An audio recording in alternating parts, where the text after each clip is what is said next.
Beyond the concrete ceiling, why leadership needs Black women more than Black women need leadership. Good morning. I want to start today by acknowledging the remarkable woman whose insights form the foundation of this talk. Ashley Barton is not just a thought leader, she's a visionary revolutionary dismantling the very structures that have kept Black women from the highest echelons of corporate America.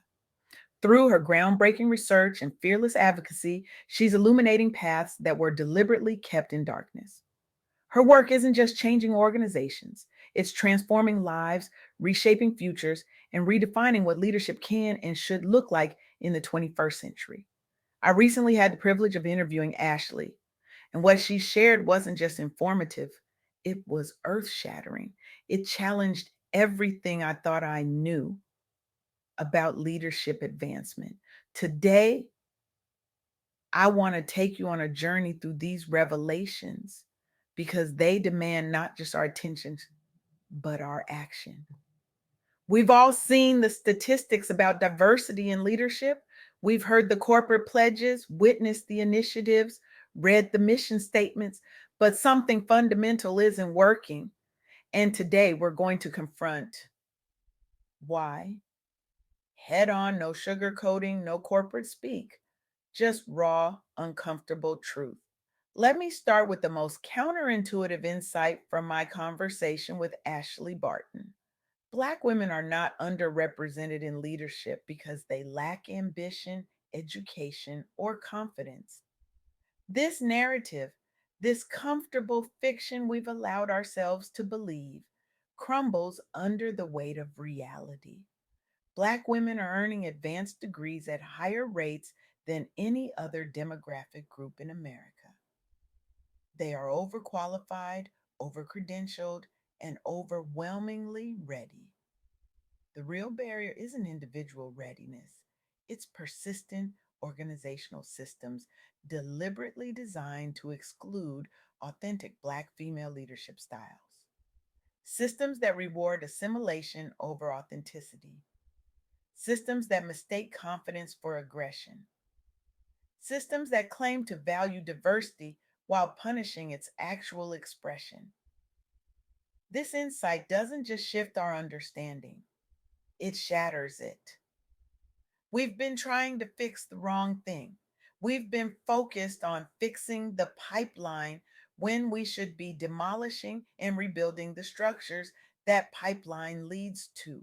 When I first heard this from Ashley, I felt the ground shift beneath my feet because it challenges the comfortable narrative that if marginalized groups just work harder, get more education, or speak up more, they'll naturally rise to the top. The data demolishes this myth. And it's time we confront that reality with unflinching honesty. Let me share three critical insights from my conversation with Ashley that illuminate this issue. First, Black women face a unique double bind, navigating both racial and gender bias simultaneously. This means generic leadership advice isn't just insufficient, it's almost insulting. The strategies that work for white women or Black men often don't begin to address the specific challenges Black women encounter. When a Black woman speaks with authority, she risks being labeled aggressive or difficult in ways her white female or Black male counterparts rarely experience. This isn't occasional, it is systematic. Second, confidence isn't what's lacking, opportunity is.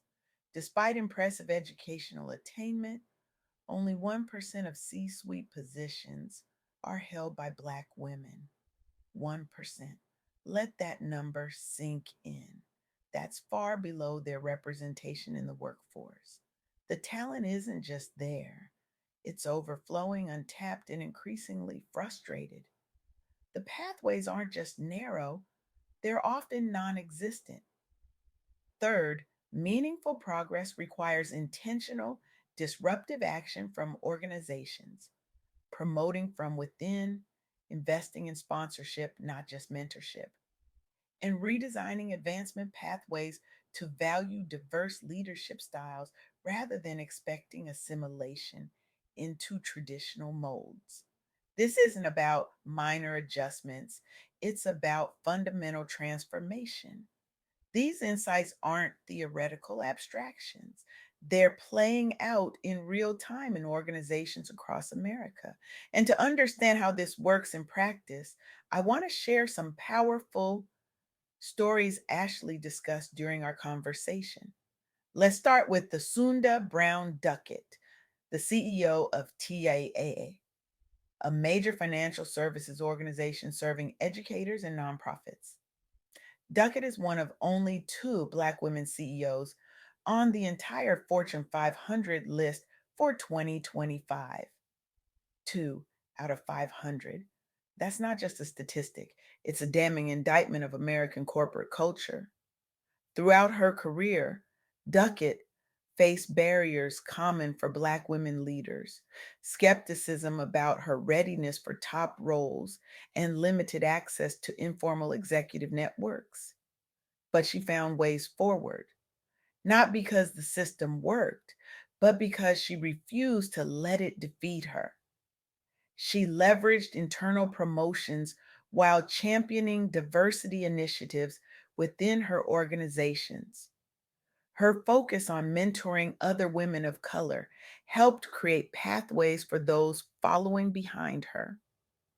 Under Duckett's leadership, TIA has launched innovative programs targeting financial literacy among underserved communities. Rising through banking roles at JP Morgan Chase before joining TTIAA, she consistently advocated for inclusive talent development. Her appointment as CEO in April 2021 represented a breakthrough moment, and she's been recognized nationally as a trailblazer for racial equity in finance. But perhaps most importantly, her ascent has inspired companies across industries to re examine their succession pipelines and invest more deeply in developing diverse executives. One success story creates ripples that extend far beyond a single organization. The second story Ashley shared was equally powerful. Tony Towns Whitley was promoted internally to lead Science Applications International Corp, SAIC, as his first Black woman CEO, a rare milestone among government technology contractors. Like many of her peers, Towns Whitley encountered systemic barriers, including underestimation by colleagues unfamiliar with non traditional executive backgrounds. Her response was strategic and deliberate. She focused on building alliances inside SAIC while advocating externally for supplier diversity across federal contracts. The results speak volumes. SAIC's renewed commitment to supplier inclusion has increased opportunities for minority owned businesses nationwide. With roots in public service and technology consulting, Towns Whitley steadily climbed corporate ranks through performance and advocacy for equitable hiring practices. Before joining SAIC, she became the first African American woman named president at Microsoft US, then transitioned into senior executive posts. Today, she serves as an industry model, showing how internal promotion can drive meaningful change when paired with clear accountability metrics.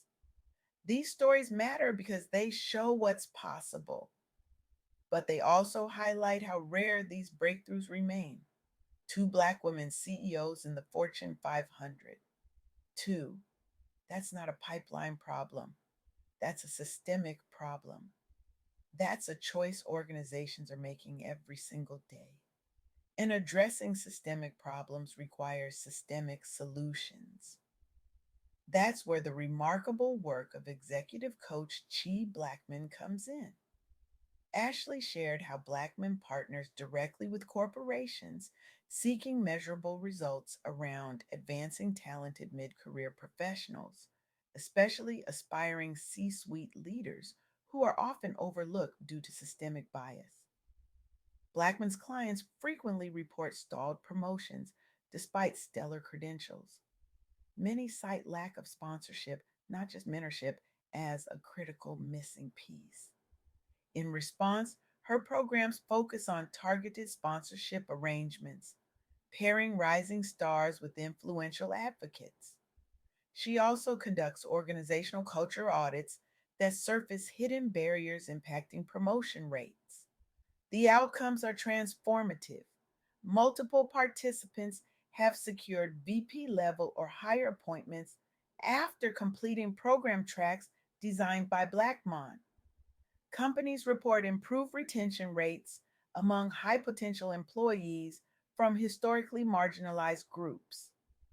After decades working inside Fortune ranked HR departments herself and seeing firsthand where standard diversity initiatives fell short, Blackmon built frameworks now used by dozens of major employers nationwide.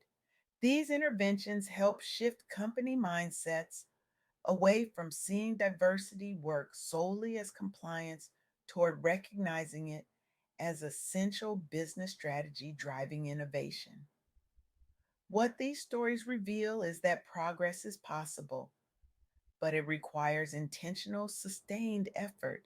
It requires organizations to examine their systems, not just their statistics.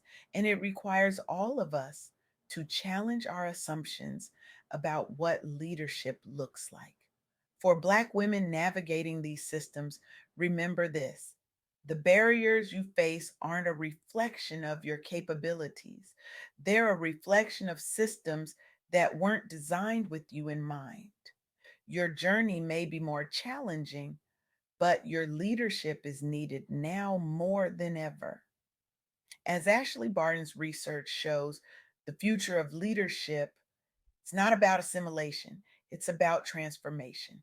It's not about fitting Black women into existing leadership molds. It's about expanding our understanding of what leadership looks like. The ceiling isn't glass, it's concrete, and breaking through requires more than individual effort. It requires collective action. It requires organizations willing to examine their systems and individuals willing to use their influence.